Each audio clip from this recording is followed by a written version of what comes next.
Hello everyone, welcome back to my YouTube channel, My Classroom with Prema Ma'am.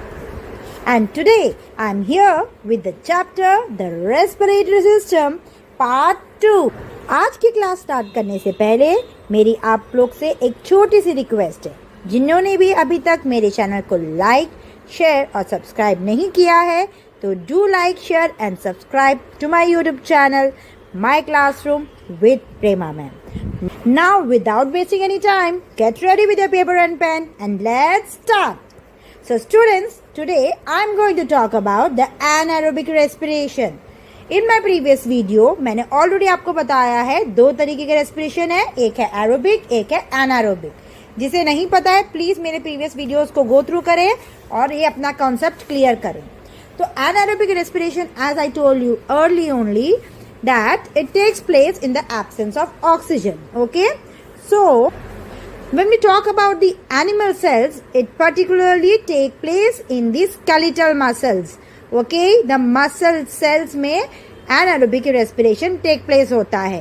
कभी जब continuously muscles work कर रही है for a longer period of time and there is insufficient oxygen supply. It is a very slow process. And in this respiration we know that lactic acid is produced, right? और उसका एक toxic effect हमने already पढ़ा है. क्या है उसका toxic effect बच्चों? Yes, we feel fatigue and pain होता है. Yes or no? Muscle cramp वगैरह होता है ना?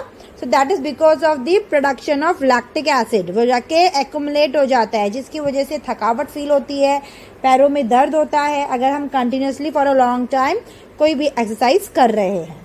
Then next point is there is no carbon dioxide produced during the anaerobic respiration. The last point is the very less energy is released when we are comparing it to the energy released during aerobic respiration. Aerobic respiration में energy ज़्यादा produce होती है जबकि anaerobic respiration में energy less produce होती है. So ये कुछ points है about the anaerobic respiration. Anaerobic respiration students दोनों में take place हो सकता है, plants में भी और animals में भी. Now let's have a comparative study about the anaerobic respiration that take place in plants and animals. So the very first point in plants we can say the glucose break down into ethanol and carbon dioxide. Okay, so plants में जब anaerobic respiration होता है तब दो products बनेंगे, एक बनेगा ethanol and carbon dioxide. We have seen example of yeast. Second, in animals if we say, हमने अभी पढ़ा कि glucose break down होएगा और सिर्फ lactic acid produce करेगा, no CO2. Second point, in plants more heat energy is released. Okay, heat energy ज़्यादा release होती है जबकि एनिमल्स में हीट एनर्जी यहाँ पे बहुत ही कम अमाउंट में रिलीज होती है. So this is a comparative study about the anaerobic respiration that take place in plants and animals. So now as we are talking about anaerobic respiration, okay, and the topic is respiratory system. So now let's talk about the different parts of respiration. That means what all will be included in respiration. The very first thing is breathing. What is breathing बच्चों? ये एक physical process है. Okay, it's a physical process जहाँ पे बाहर की atmospheric air हम अपनी बॉडी के अंदर ले रहे हैं, टेक इन हो रही है, अंदर जा रही है और बाहर भी निकल रही है. ठीक है, और जो ऑक्सीजन है वो तो ऑब्जॉर्ब हो जा रही है और कार्बन डाइऑक्साइड फोर्स्ड आउट हो रही है, बाहर निकल रही है. तो ब्रीदिंग दो प्रोसेस से बनेगा, इनहलेशन एंड एक्सहेलेशन. इनहलेशन मतलब क्या है? Breathing in. ओके, जब हम एटमॉस्फेरिक एयर को ब्रीद इन करते हैं, टेक इन करते हैं तो उसको हम बोलते हैं इनहलेशन.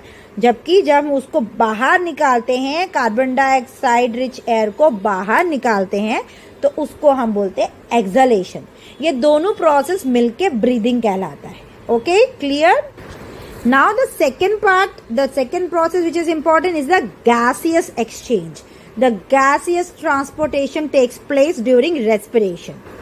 अभी जो ऑक्सीजन, अभी हमने जो एयर अंदर लिया, ठीक है, we have taken in air. अभी एयर का मतलब ये तो नहीं हमने सिर्फ ऑक्सीजन तो नहीं लिया है, हमने तो पूरा एयर अंदर लिया है.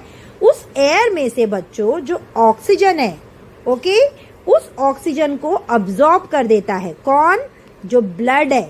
किधर, लंग्स में, वेसल्स है ना लंग्स में भी, तो ब्लड वेसल्स में जो ब्लड है वो अब्सॉर्ब कर देती है ऑक्सीजन को। ओके, ब्लड वेसल्स जो कि लंग्स में प्रेजेंट है उसमें ऑक्सीजन अब्सॉर्ब हो जाती है। ठीक है, अभी ये कैरी कैसे होगी, इस ऑक्सीजन को कैरी करने वाला कौन है, this is being carried by the RBCs. Okay, हमारी ब्लड में रेड ब्लड सेल्स हैं, हीमोग्लोबिन है, यस, सो ये ही कैरी करेंगे ऑक्सीजन को, दूसरी जगह पे पहुंचाएंगे। Okay, through the arteries, bye the means of arteries ये ऑक्सीजन आरबीसीज के through different parts of the body में पहुंचेगा। तो ऐसी आरबीसीज, ऐसा हीमोग्लोबिन जो ऑक्सीजन कैरी कर रहा है उसको हम बोलते हैं ऑक्सी हीमोग्लोबिन। ओके, क्या समझाया मैंने बच्चों, एक बार वापस बता रही हूँ, ध्यान से सुनो। जब हम एयर को इनहेल कर रहे हैं, when we are inhaling air, तो उस एयर में से जो ऑक्सीजन रहता है वो तो ब्लड में अब्सॉर्ब हो जाता है। अब्सॉर्ब होने के बाद जो आरबीसी है जिसमें हीमोग्लोबिन प्रेजेंट है वो क्या करता है बच्चों, अपने साथ में इस ऑक्सीजन को घुमाता है, किधर लेके जाता है, आर्टरीज के थ्रू पूरी बॉडी में सप्लाई करवाता है। ओके, हमारी हर बॉडी के हर एक सेल को ऑक्सीजन चाहिए वर्क करने के लिए। ओके, एनर्जी प्रोड्यूस करने के लिए ऑक्सीजन की जरूरत है ना, एरोबिक रेस्पिरेशन के लिए ऑक्सीजन चाहिए, तो यही आर्टरीज के थ्रू सप्लाई करने वाला है हमारा ऑक्सी हीमोग्लोबिन। तो ये तो हो गया सिर्फ ऑक्सीजन की बात। What about carbon dioxide, carbon dioxide क्या हो रही है, ये कार्बन डाइऑक्साइड जो भी टिश्यू में प्रोड्यूस हो रही है वहां से कलेक्ट की जाती है वाया वेन्स। ओके, तो क्या करते हैं, जो वेन्स हैं वो सारी की सारी, वो उसमें भी ब्लड है, वेन्स के अंदर भी ब्लड है, लेकिन उस ब्लड में ऑक्सीजन की मात्रा कम है और कार्बन डाइऑक्साइड की मात्रा बहुत ज्यादा है। ओके, जो हम बचपन में पढ़ते हैं ना डीऑक्सीजनेटेड ब्लड, तो उसका मतलब क्या हो गया कि उसमें CO2 ज्यादा है, उस ब्लड में CO2 ज्यादा है, ऑक्सीजन कम है।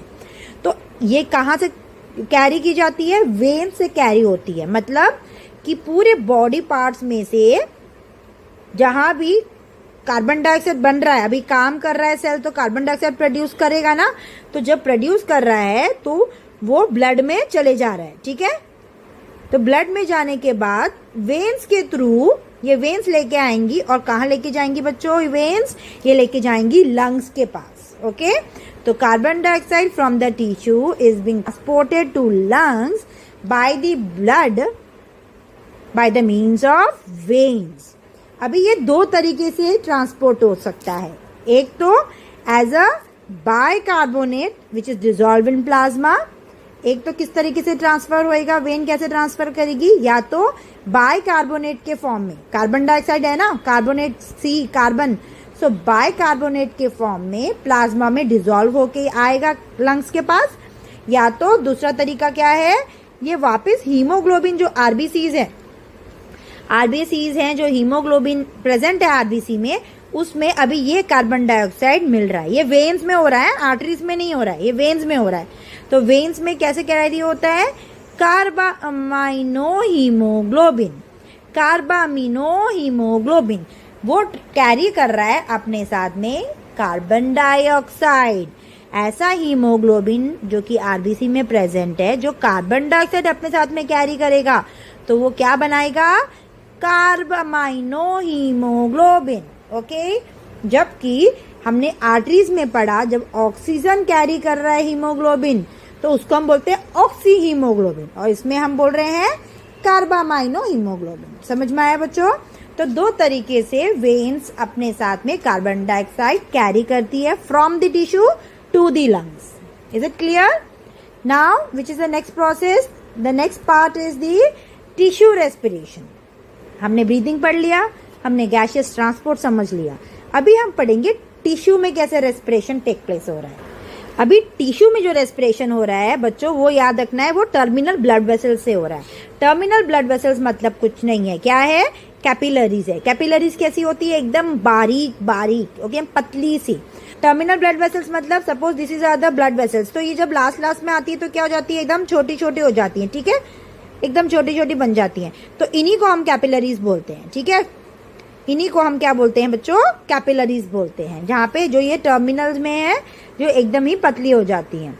तो ये कैसे ट्रांसफर करती हैं कार्बन डाइऑक्साइड और ऑक्सीजन को, जो टिश्यू है उसमें से कार्बन डाइऑक्साइड चले जाता है, ओके, और जो ऑक्सीजन है वो टिश्यू के अंदर आ जाता है।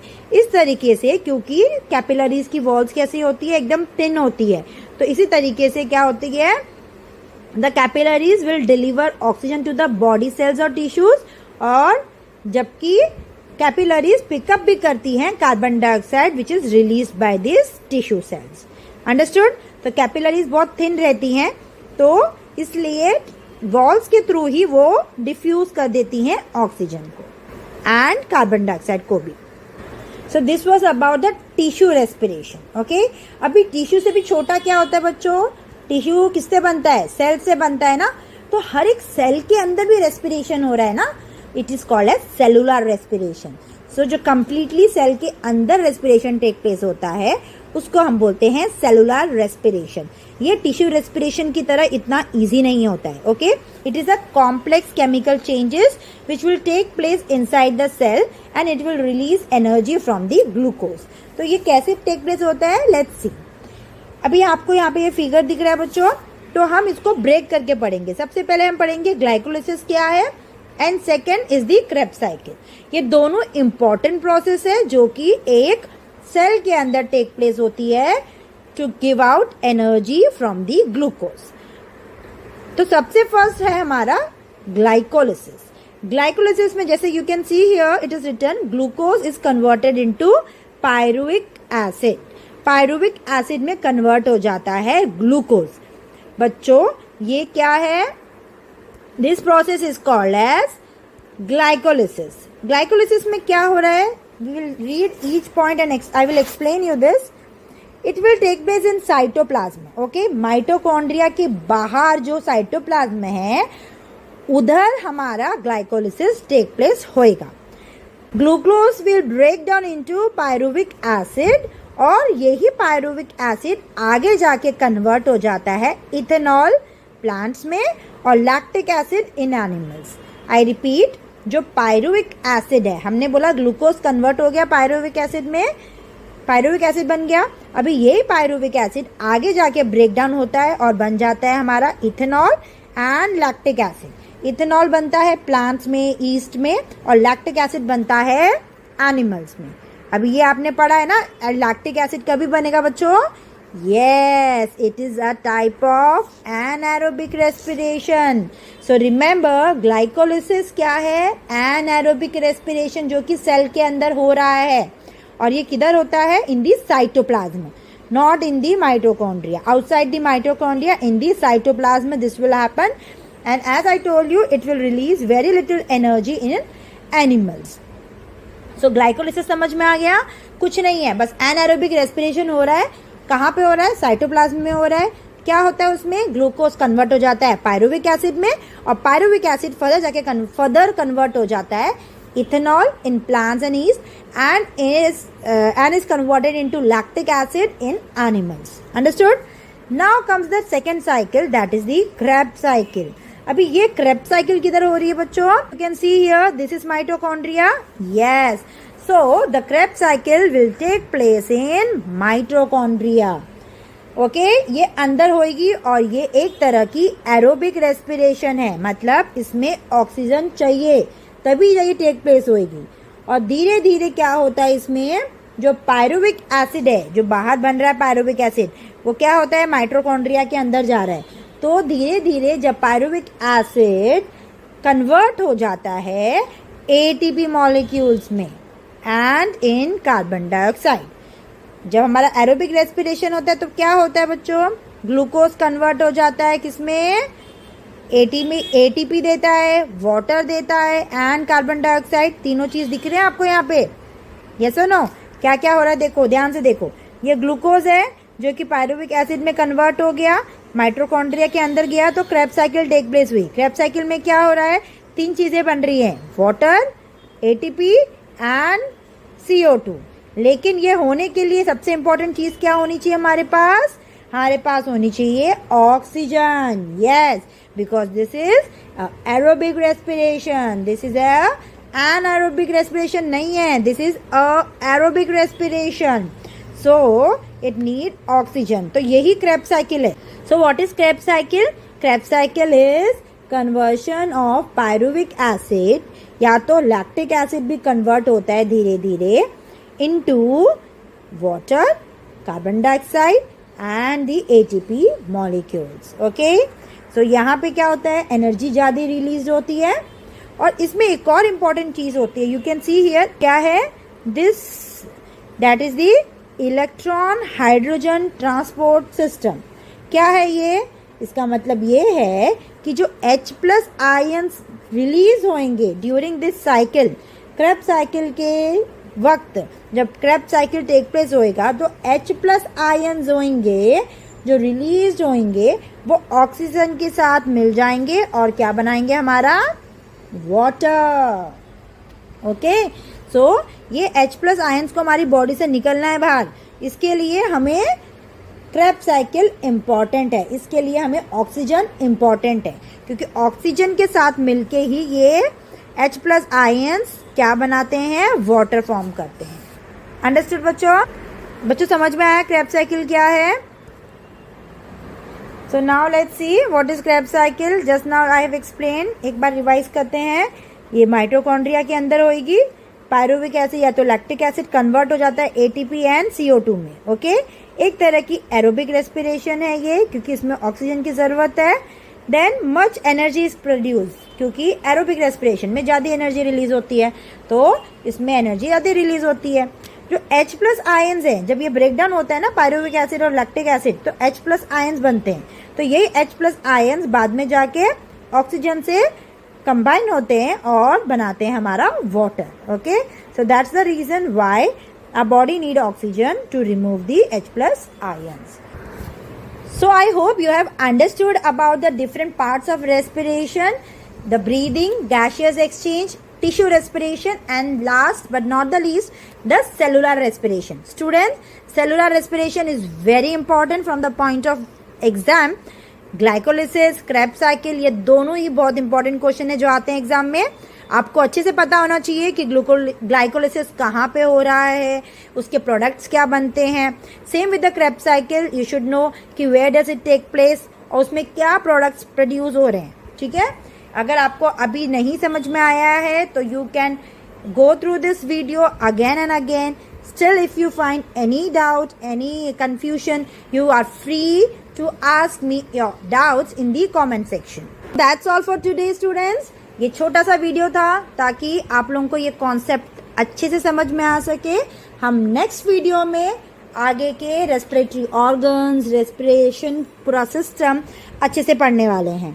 Till then, keep studying and don't forget to like, share and subscribe to my YouTube channel, My Classroom with Prema Ma'am.